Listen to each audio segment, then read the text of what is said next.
Okay, good morning and good afternoon to all my students.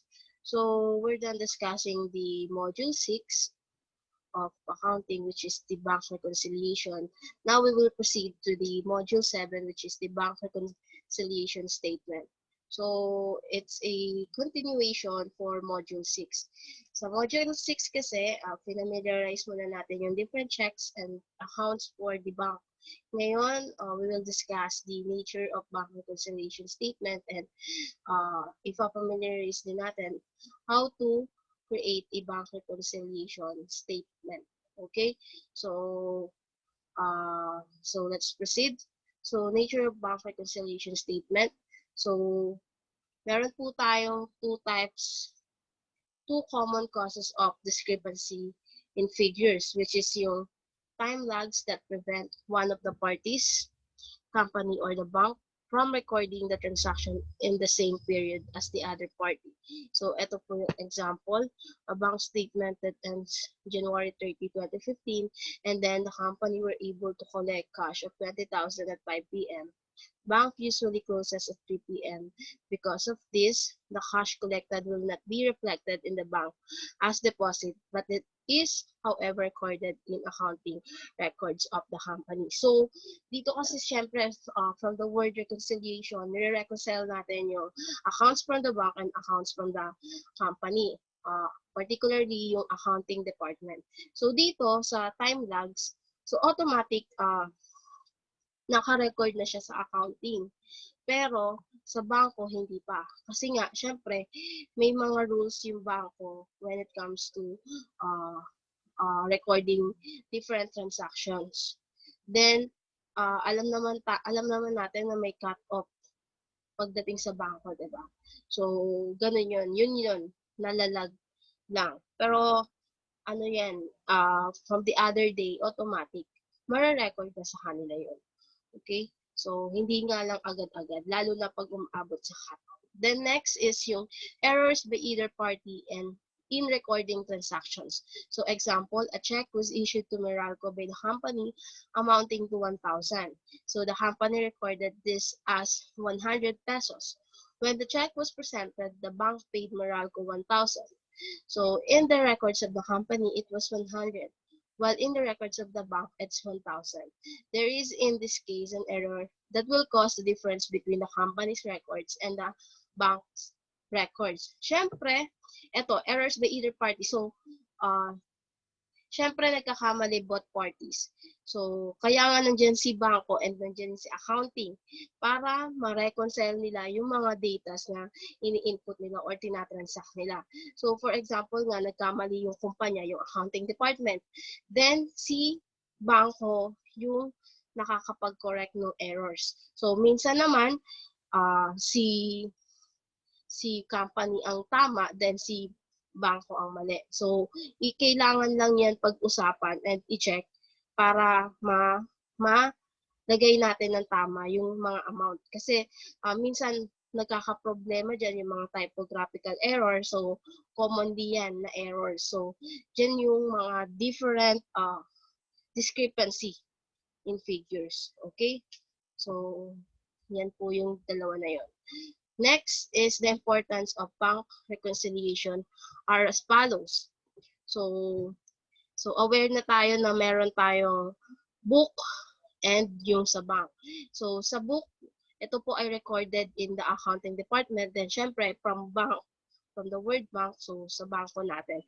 So, aware tayo guys, pagdating sa isang business, sa isang kumpanya, meron silang affiliated na bangko. Okay? So, siyempre, bakit nga ba? Siyempre, pagdating sa mga pumapasok na income sa kanila, okay, 'di ba, sa mga sales nila. So, minsan nagdi-direct sila sa bangko, tapos i-deposit sa account mo, sa business mo. Then, tawag dito, minsan, ang important din ng bangko is sa payroll, 'di ba? Yung security ng payroll ngayon, mas safe dahil sa bangko na. Okay? Hindi na siya directly from the company. So, ganun po yung advantage ng bangko ngayon. Kaya mahalaga siya pagdating sa business. So, tapos yun, i-evaluate natin yung mga errors. Kunwari nga, pag nagkamali yung sa accounting department, then yung sa bank sa bangko, okay? Banking transaction. So, doon yung nakikita natin. Kaya maganda din talaga na may affiliation tayo na bangko. So, okay? So, okay, number one importance of the bank reconciliation is preparation of bank reconciliation helps in the identification of errors in the accounting records of the company or the bank. So, ito na yung na-discuss kanina, yung errors nga, diba? Madedetermine agad natin, matitrace agad natin yung errors through bank reconciliation, diba? Kaya mahalaga yung may affiliation talaga tayo, may affiliates tayo ng bank. The next is cash is the most vulnerable asset of an entity. So, bank reconciliations provide the necessary control mechanism to help protect the valuable resource through uncovering irregularities such as unauthorized bank withdrawals, and etc. So, syempre, kaya nga tayo naghanap ng bangko to manage your cash, 'di ba? Yung mga withdrawals and etc. And pag dito kasi sa bangko, ino-authorize mo kung sino yung pwedeng mag-withdraw ng cash mo. Okay? So ang ginagawa po niyan, minsan mismo yung amo mo pinapakilala ka doon sa bangko na yun, in a certain bank. Ganun po yun. Kasi as my experience, so syempre hindi naman agad-agad tawag dito, pag-withdrawin ka ng pera. So, ang gagawin niyan, sasamahan ka ng amo mo, ng boss mo, sa bangko, tapos tuturuan ka na ganito, ganyan. So, yun. Yan po yung, yung importance niya. So, hindi agad-agad makakapag-withdraw yung isang tao pagdating dyan sa bangko kasi nga meron naman tayong authorized person na tinatawag. The next, if the bank balance appearing in the accounting records can be confirmed to be correct by comparing it with the bank statement balance. It provides added comfort that the bank transactions had been recorded correctly in the company record. So yun nga, na-make sure natin na yung transaction na ginagawa natin is tama. Kasi nga, may time na nako-correct tayo ng bawat isa, which is either yung accounting or yung sa bangko. Okay? Next naman is monthly preparation of bank reconciliation assist in the regular monitoring of cash flows of a business. So, ito yung pinaka-importante. Every month, nagre-report yung bangko ng different transactions na nangyari doon sa inyong business. So, it's either withdrawal or deposits.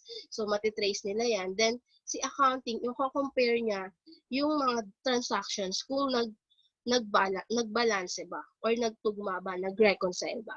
So, yun po yan. Okay? So, yun po yung bank reconciliation. So, next, there are 3 methods of preparing bank reconciliation statement. So, letter A, adjusted method wherein the balances per bank and per book are separately determined. So, yan po yan. Then, book to bank.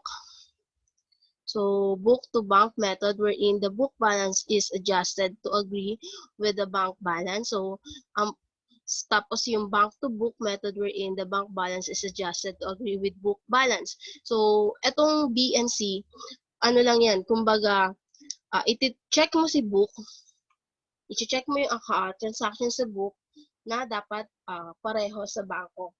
Then, sa C is i-check ng bank yung different transactions kung pareho sa book. So, yun po yun. So, yun na yung inaano dyan. Yung sa adjusted method is yung separately determined. So, meron po tayong record for book and meron ding record for bank. Then, doon mo siya chine-check. Okay? So, next, common reconciling items. So, ito na po yung mga nire-reconcile, yung commonly terms na makikita natin sa ating bank reconciliation statement. So, ito po ang illustration. So, kay one company, bank reconciliation statement, heading po natin yan, ha.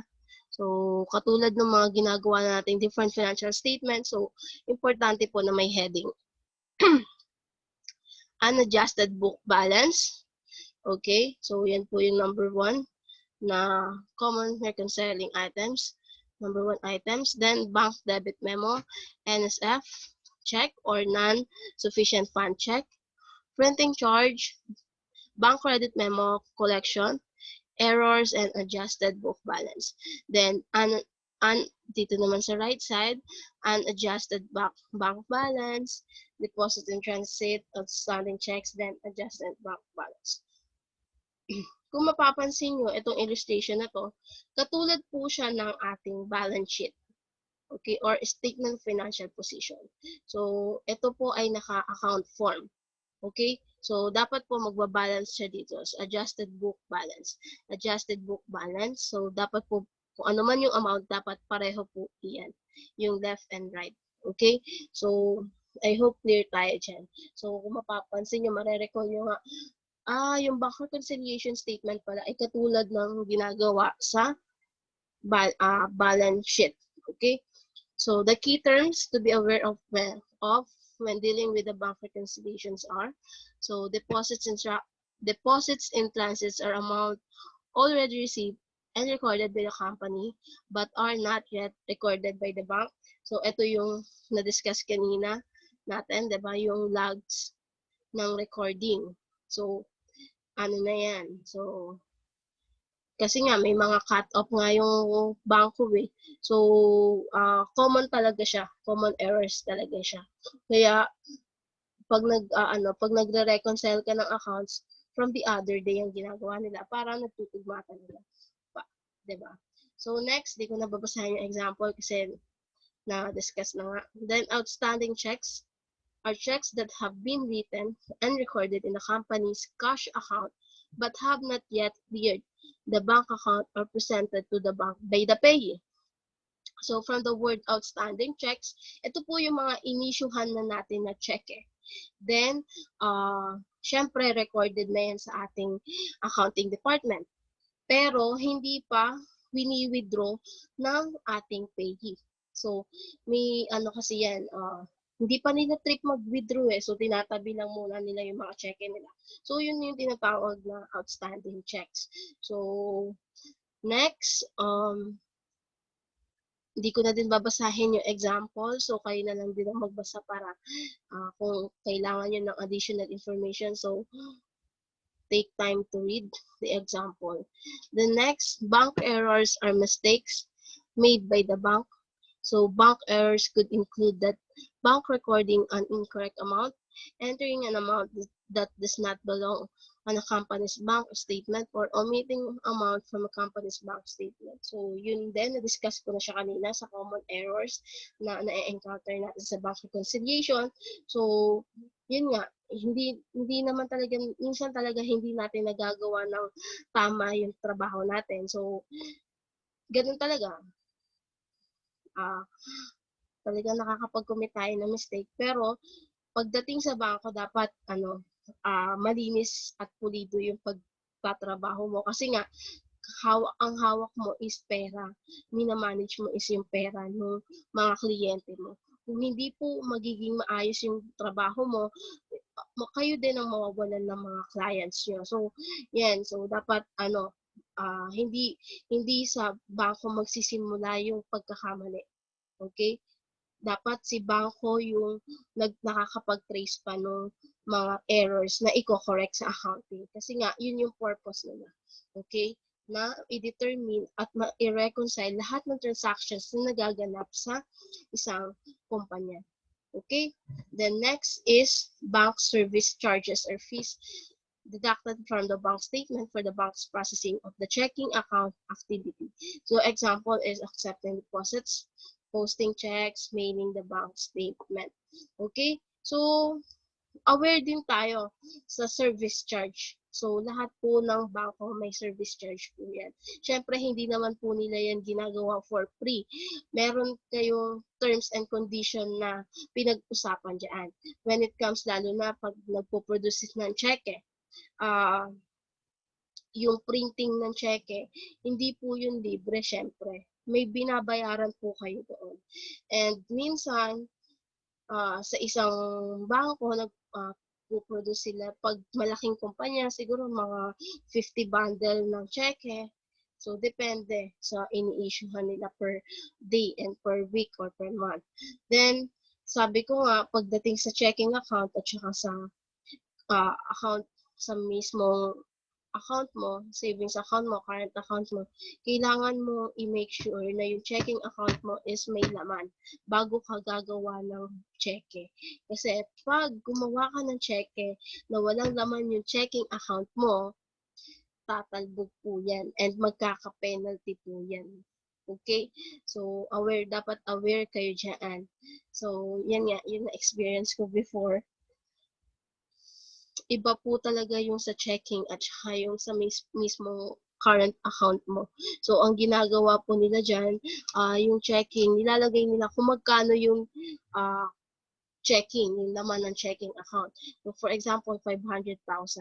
Then, pag nag-i-issue sila ng cheque, inililist po nila lahat doon ng ini-issue ng cheque. Then, yung amount. Then, ililist doon sa amount na nakasave doon sa checking account para na monitor nyo yung releasing ng cheque. Kasi nga, pag hindi nyo na-monitor yon at tumalbog yon, magkakaroon po kayo ng penalty.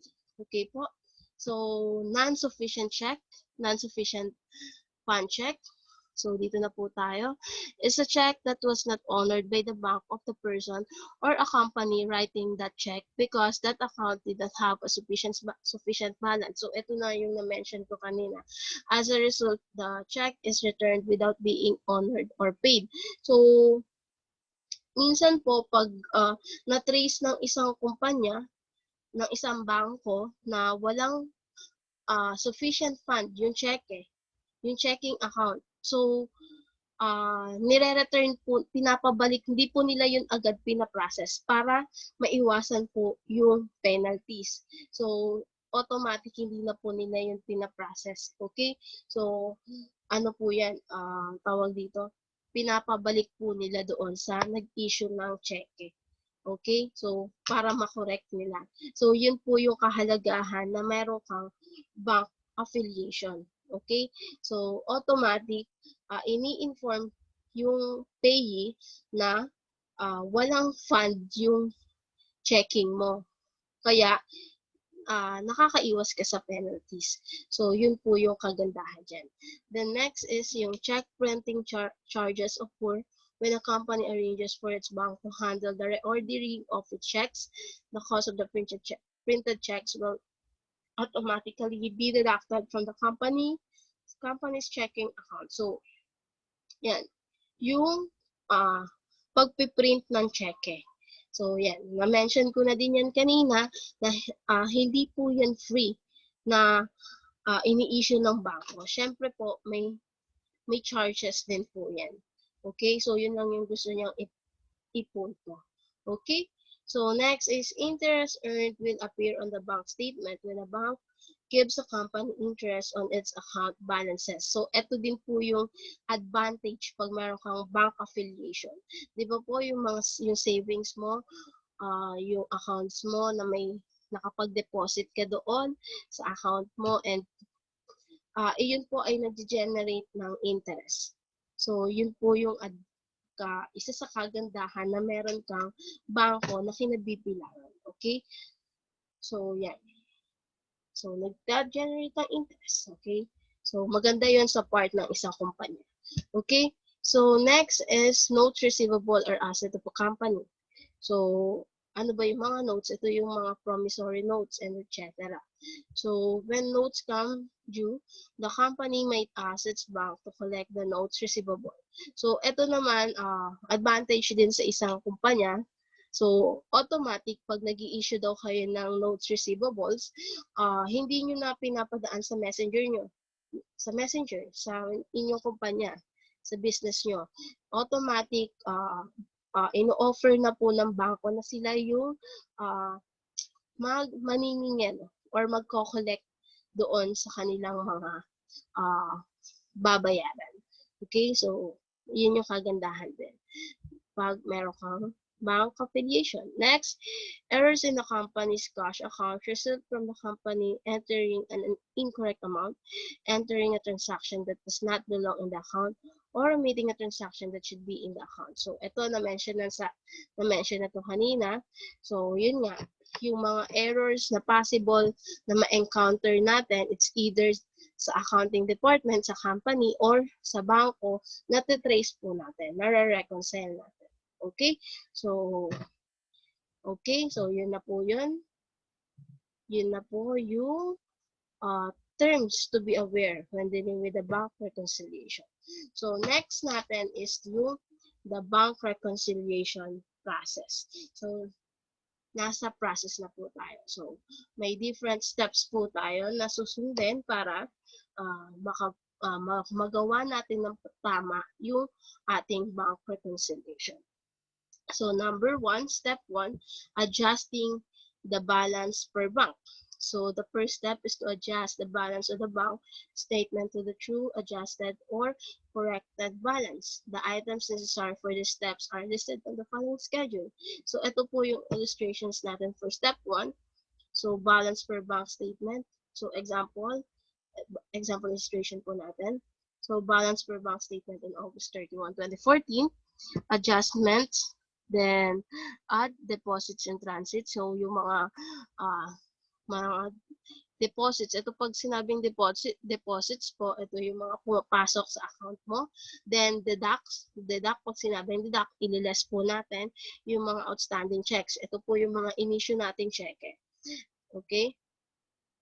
Then, add or deduct bank errors. If ever na may bank errors, so i-indicate nyo dyan. Then, adjusted, corrected balance per bank. So, lalagay nyo yung amount. So, yun po yan. Then, step 2, adjusting the balance per book. So, kanina, ang step po natin is balance per bank. Ngayon naman is balance per books. So, ito po ay ginagawa nga sa accounting. And yung sa banko, syempre sa banko. So, the second step of the bank reconciliation is to adjust the balance in the company's cash account so that it is the true, adjusted, or corrected balance. Example of the items involved are shown in the following schedule. Okay, ito po yung illustration. So, balance per book on August 31, 2014. Adjustments. So, deduct bank service charges. So, syempre, may service charge po ang ating banko. Then, deduct NSF checks and fees. So, kung may mga na-issue man tayo na check na non-sufficient fund, so, ide-deduct din natin. Then, deduct check printing charges. So, bukod pa po sa service charge, meron pa din pong printing charge ang bangko. Then, next, i-add naman daw po natin yung interest earned if merong na-earned na interest sa ating accounts. Then, notes receivable collected by the bank. Okay? Add din natin. Then, add or deduct errors in a company's cash account. So, if ever na merong error ang isang company, so, ipakilagay na lang para makakuha natin yung adjusted, corrected balance per books. Okay? Then next is step 3, comparing the adjusted balance. So, i-compare nyo po si balance per book and balance per bank if tama po siya. Okay? So, yun lang po. Ganun lang po siya kadali. Then, after the adjusting balance per bank and after the adjusting the balance per book, the two adjusted amount should be equal. Okay? So, from the word equal, balance po dapat. If they are not equal, you must repeat the process until the balances are identical. So, okay? So, if ever baka meron kayong na-miss, kaya hindi siya nag-balance or nag-equal. So, iisa-isahin nyo lang yung transactions na nangyari for that certain month or day. Okay? So, next natin, so, sabi din dyan, so, katulad nga ng sinabi ko sa inyo, kung mapapansin nyo, pag gumagawa po kayo ng bank reconciliation statement, it looks like balance sheet or statement of financial position. Okay? So, proceed na tayo sa accounting for transactions with bank. So, to illustrate the transactions with MT or bank, assume the following information are available for the cash transactions of province enterprise. So, cash receipts book.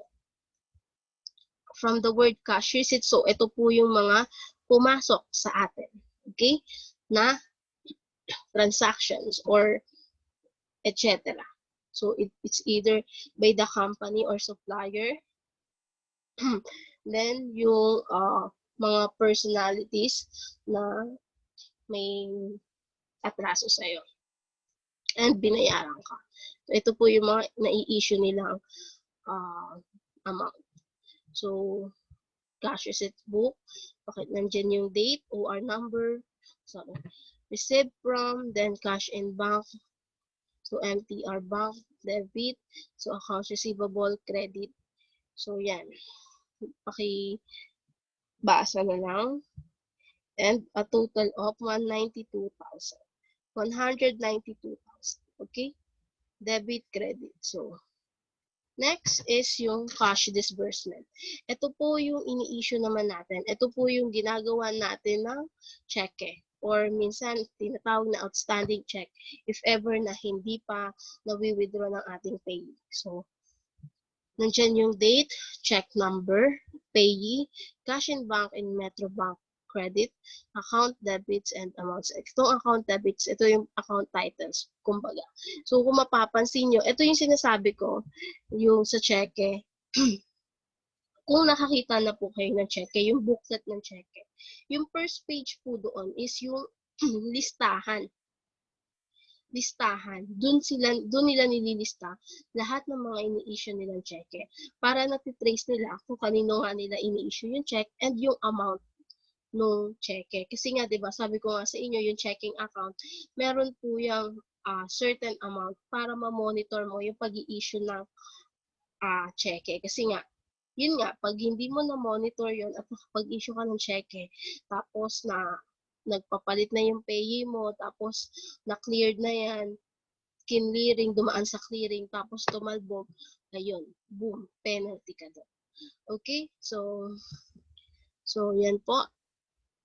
So, a total of sa cash in bank, Metro Bank. So, Metro Bank or MTR, tinatawag. So, total of 177,800. So, C, General Ledger Posting. So, cash in bank. So, kung mapapansin nyo, parang naka-T account siya. Okay? So, General Ledger, T accounts. So, ito po yung CRB po, it means cash receipt, then cash disbursement, yun doon naman sa right side. So, 192,000. So, siguro naman, alam niyo yung 192, ito po yan sa cash receipt book. Kaya nga, nakalagay na CRB. Then, yung CDB na 177,800. So, ito po, pinag-less nyo lang, 192,000 minus 177 na nag-result for the balance of 14,200. So, matitrace nyo na yung account nyo is merong laman na 14,200. So, yun po yun. So, next natin, ito naman yung MTR bank statement. So, ito po yung ini-issue ng bangko. Okay, sa ating kumpanya, kay Robbins Enterprise. So, nandyan yung account number or SA 1721-33, period ending March 28, then the X1, then yung page. So, date, check number, symbol, debit amount, credit amount, then balance. Then, ito yung, syempre, yung transactions na naganap. Then, so under debit amount, may 125,400, then 138,000 for the credit amount. So, Province Enterprise. So, 226 Ayala Avenue, Makati City. Ito po yung example na ini-issue ng isang bangko, specifically in Metro Bank. So, nagsa-cite lang po tayo ng example. Ha? So, tignan nyo po maigi kasi ito yung mga ma-encounter natin sa next step. Then next, okay, so reconciling items. So, di ba na-discuss natin yung reconciling items? So, yung common reconciling items. So, ito na po siya. Ito na siya. So, balance per ledger or balance per book. ending balance or end period balance, 14,200. So, check natin kung saan nakuha yung 14,200. Ito po yun. Yung sa cash ledger posted. 14,200. Next is yung balance per bank statement, ending balance or end of period balance. So, yung 12,600, ito, saan nga siya nakita?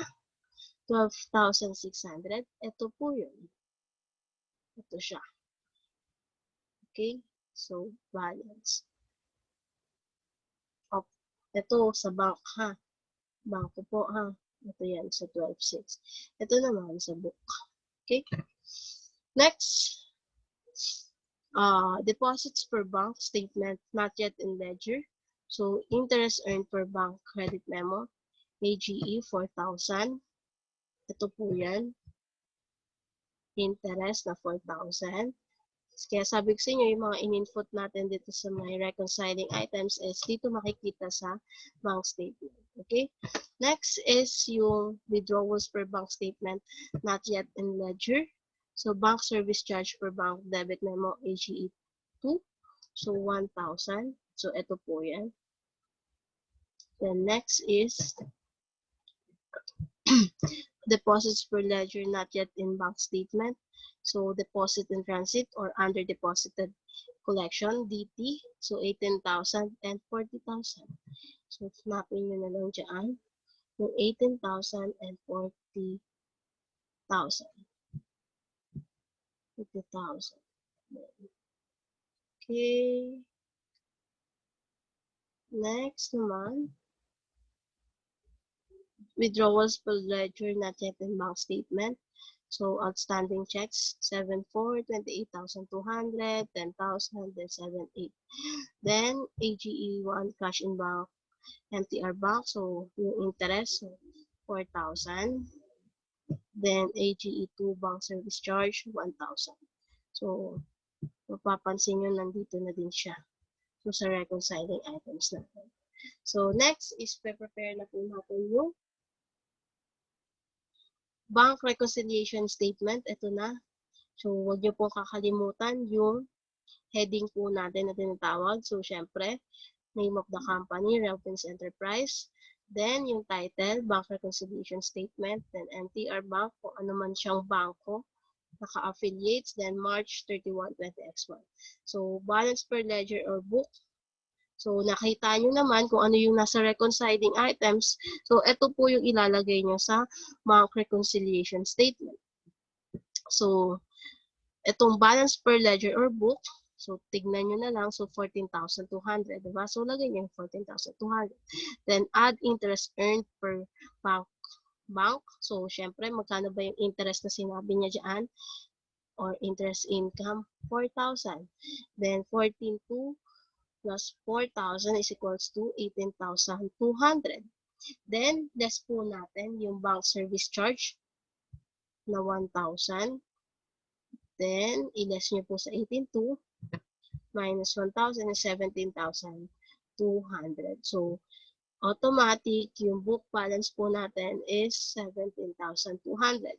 So, next naman natin is yung balance per bank statement. So, 12,600. Okay, ito po yan ha. Balance per bank. Then, yung mga undeposited collection. So, na-mention na yan dyan, dito sa ating reconciling items. So, 18,000 plus 40,000 is equals to 58,000. Then, yung less na din po natin yung mga outstanding checks. So, aware naman tayo pag itong mga DT, ito yung mga nag-deposit na ha. So, papasok na sa ating accounts. Then, itong outstanding checks is yung mga i-issue natin. So, ibig sabihin, palabas na yung pera. Okay? Pa-cash out. Okay? So, i-enlist po natin yung lahat ng outstanding checks. So, then, ito total nyo po. So, ang total po niyan is 53,400. Ili-less nyo po dito sa 70,600. Okay? 70,600 less sa OC for outstanding checks, 53,400 is equals to 17,200. Kung mapapansin nyo, balance na po yung book natin and yung bank balance natin. So, wala tayong na-encounter na error. So, and kung mapapansin nyo po, yung, di ba, may two types po tayo ng pagpe-prepare ng balance sheet, which is yung report form at saka yung account form. Ito yung ginawa dito is naka-account form po siya. Ay, sorry, naka-report form. Okay? So, yan. I hope naintindihan nyo yung kung paano gumawa ng bank reconciliation statement. So, dapat ganito yung makikita ko pag gumagawa po kayo ng bank reconciliation statement. Kasi yan po yung ipapagawa sa activity, sa to-do. Okay? Huwag nyo pong i-shortcut yan. Okay? So, that's the end of our discussion for the module 7. I hope clear tayo. If ever na may questions and clarifications, don't hesitate to contact me. So, yun lang. Maraming salamat. Kung nagustuhan nyo to, ang video to, please hit the like. Just biglang ganun no? So, maraming salamat guys. So, sana makagawa na kayo ng inyong mga activities. So, yun lang. And happy holiday. Goodbye. Goodbye.